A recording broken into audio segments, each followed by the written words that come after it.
આથી સુધી મૃતદેહ મળી ચૂક્યા છે, એટલે 24 વ્યક્તિઓએ જીવ ગુમાવ્યો છે. હજી કદાચ આંકડો વધે એવી સંભાવનાઓ પણ તંત્ર દ્વારા વ્યક્ત થઈ રહી છે.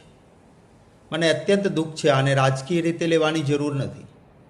માણસના જીવથી વધારે કિંમતી દુનિયામાં કોઈ વસ્તુ ના હોઈ શકે. એક ઘટના, બે ઘટના, 3 ઘટના, એ પછી પણ સરકારના પેટનું પાણી કેમ હલતું નથી એ વાતનું દુઃખ છે મને. નાના નાના ભૂલકાઓ જેનું ખૂબ લાંબુ ભવિષ્ય હોય એવા બાળકો બળીને ખાખ થઈ ગયા, ઓળખી ન શકાય એવા થઈ ગયા. કહે છે કે DNA ટેસ્ટ પરથી એ કોનો મૃતદેહ છે એ નક્કી કરવું પડશે. મોરબીનો પુલ તૂટ્યો હોય, પાલનપુરનો બ્રિજ તૂટ્યો હોય, વડોદરામાં બોટ ઊંધી વળી હોય, સુરતમાં ગેમ ઝોનમાં કે બીજે આગ લાગી હોય, આ નિષ્કાળજી નહીં તો શું કહેવાનું આને? ભારતીય જનતા પાર્ટીની સરકારને 156 સીટો આપી, ખોબે ને ધોબે લોકોએ મતો આપ્યા છે. શું તમારી કોઈ જવાબદારી જ નથી?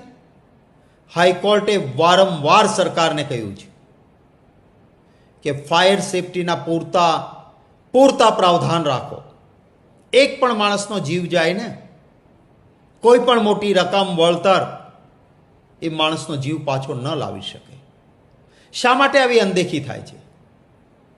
વ્યવસ્થિત હપ્તાઓ ઉઘરાવવામાં આવે છે. હું જવાબદારીપૂર્વક કહું છું, નહીં તો આવું ન થાય. કોઈ ખૂણે ખાંચકે કંઈ ગેરકાયદેસર પ્રવૃત્તિ ચાલતી નહોતી. રાજકોટ જેવા શહેરના મધ્યમાં ચાલતું હોય, તંત્ર શું કરે છે? ભારતીય જનતા પાર્ટીની કોર્પોરેશન છે, ભારતીય જનતા પાર્ટીની ગુજરાતમાં સરકાર છે, કેન્દ્રમાં સરકાર છે, બધે જ તમને લોકોએ સત્તા આપી છે. તો જાનમાલની સુરક્ષા એ તમારી જવાબદારી નથી? શું કરો છો તમે? આ ભાજપ પાસે ઓફિશિયલ ધન સંગ્રહનો આંકડો જાહેર થાય, તમે તમારી વાહવા લૂંટો, પબ્લિસિટી સ્ટન્ટ થાય, રોજે તમારી ખૂબ મોટી જાહેરાતો આવે, પરંતુ લોકોને જાનમાલની સુરક્ષા માટે તમારે કંઈ જ નથી કરવાનું. અત્યંત દુઃખ સાથે કહું છું, હજી જાગો. એક પણ વ્યક્તિનું જીવન એ અતિશય કિંમતી છે, અમૂલ્ય છે, કોઈ મૂલ્યમાં ના આંકી શકાય. સરકાર આટલી ઘટનાઓ પછી પણ આંખ આડા કાન કરીને બેઠી છે. હવે કહેશે ઘોડા છૂટી ગયા પછી તબેલાને તાળા, કે બધા જ ગેમ ઝોન બંધ કરી દો. હવે ફાયર સેફટી હશે, કાયદેસર ચાલતું હશે, એ બંધ કરશો થોડા દિવસ, પાછા હપ્તા લઈને ફરી પાછું એ જ ધંધો ચાલુ થશે. મહેરબાની કરીને એક જવાબદાર લોકશાહીની સરકાર તરીકે આ સરકાર વર્તે એવી આશા રાખું છું. જે વ્યક્તિઓએ, જે પરિવારોએ પોતાના પરિવારના સભ્યો ગુમાવ્યા છે, કોંગ્રેસ પક્ષ તરફથી અને વ્યક્તિગત રીતે એમના દુઃખમાં હું ભાગીદાર થાઉં છું.